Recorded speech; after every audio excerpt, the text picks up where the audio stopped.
Hello, my name is Claire Jackson, and I have chosen to discuss Spider-Man for my presentation, and I will be explaining how it falls into the theory of Joseph Campbell's A Hero's Journey or A Hero with a Thousand Faces, and I'm excited to share it with you because I love Spider-Man.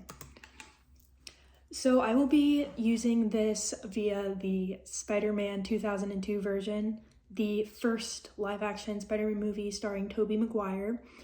If you don't know anything about Spider-Man, it is about Peter Parker, who is an average, nerdy, kind of quiet high school boy, and he has a crush on MJ, who he grew up with, and he has a bully at school, but he's weak. He's really into science and nerdy stuff, so he doesn't really have any means to stand up for himself.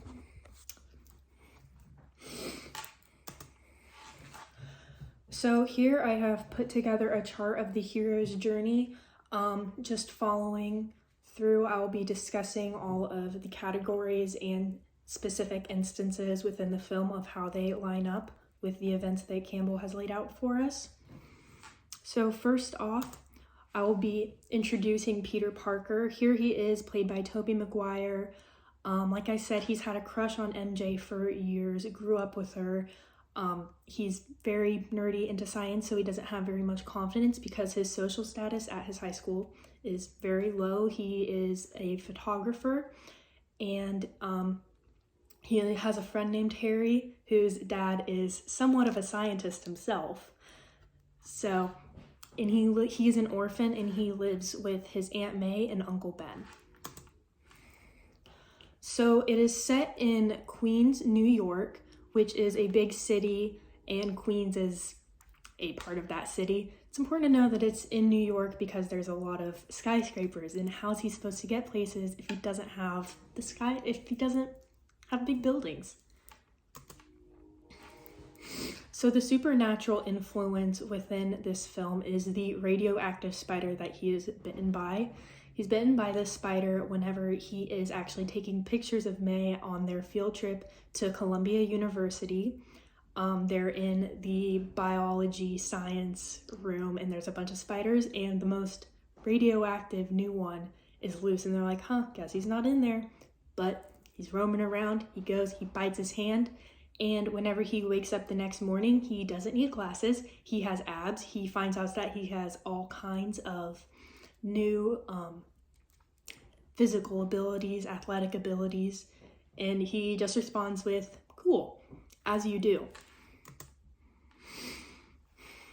So the mentor in this would definitely be Uncle Ben.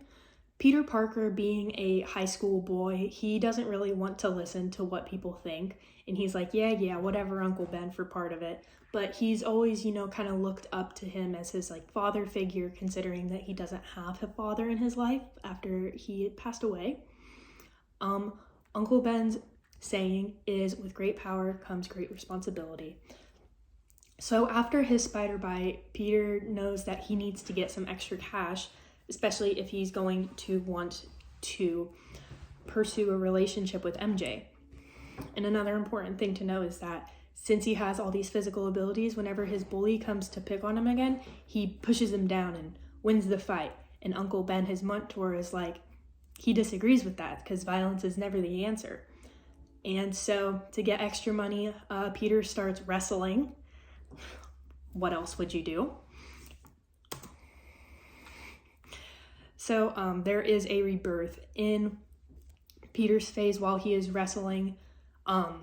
He wins a match, but then his boss doesn't give him his earnings. And then a robber shows up, and he fully has the chance to stop him, but he lets him go. And as he lets him go, consequently, Uncle Ben comes to pick him up, and then he is shot.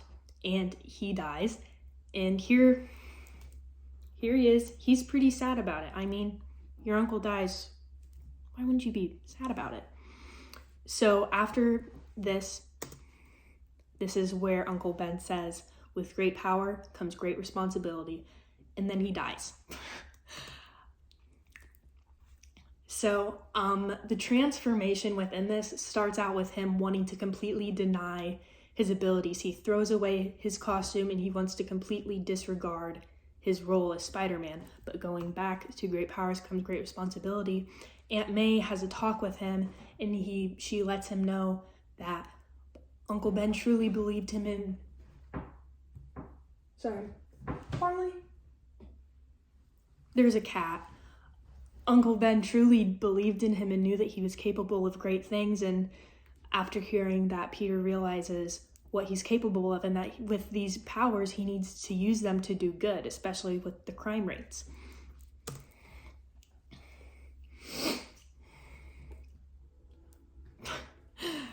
So whenever he decides to come back as a hero, he decides that he needs a better suit because what he was using earlier was not very nice. It was like cheap fabric, didn't look very nice, and how's he gonna be looking cool like that? So he gets a new suit. There he is. We all know the mask.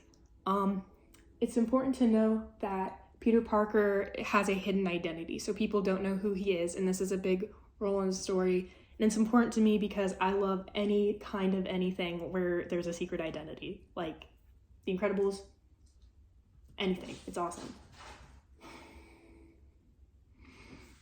Sorry, the cat. So during his trial after his reformation, he encounters a lot. He starts off by like just solving everyday random crimes, and then his friend's father, who is portrayed by Willem Dafoe,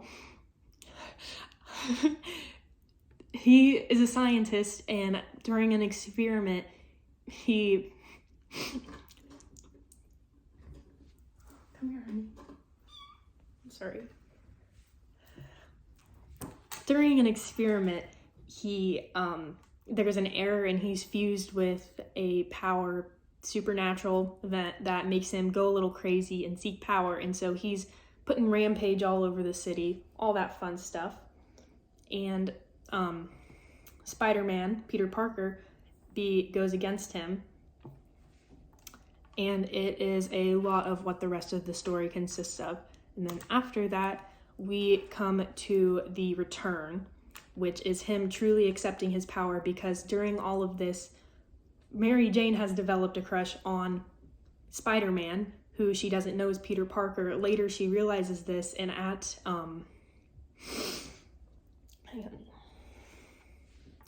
a funeral, at Aunt May's funeral, she confesses her love for him, and he denies her because he has fully accepted his responsibility as Spider-Man, and doing so, he knows he doesn't want to bring her into it, and he feels pretty bad about it because he's loved her all of his life, but he doesn't want to drag her into it.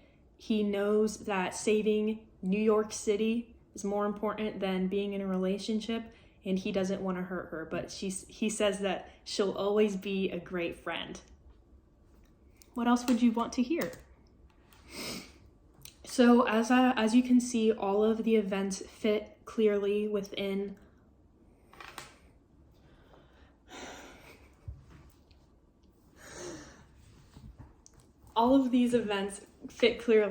the hero's journey pattern cycle. Not only this, but it does repeat in future films. Spider-Man 2, the best film of the trilogy, let me say. And in Spider-Man 3, whenever he fuses with the symbiote and goes a little wacko crazy and does this fun little emo dance and decides to stop keeping his hair up, you know the one. Another great reason that I have chosen Spider-Man is because it shows the internal and external struggles of not only Peter Parker, but also of Spider-Man, of a superhero. And it's great, and it's realistic because he's like just graduated high school, and we know the struggles. The cat's playing with my shoe, sorry. And then not only that, but yes, it repeats in future films, and it shows those struggles, which I find endearing. And also in future films, it shows him struggling with money, which he does in this film. So he works as a photographer. It's a great story. So thank you for watching my presentation. I hope you like Spider-Man as much as I do, and I hope this encourages you to go and watch the Spider-Man movies. If you have any questions on this, let me know. I've posted my email there. If you want to talk about Spider-Man, let me know. Thank you.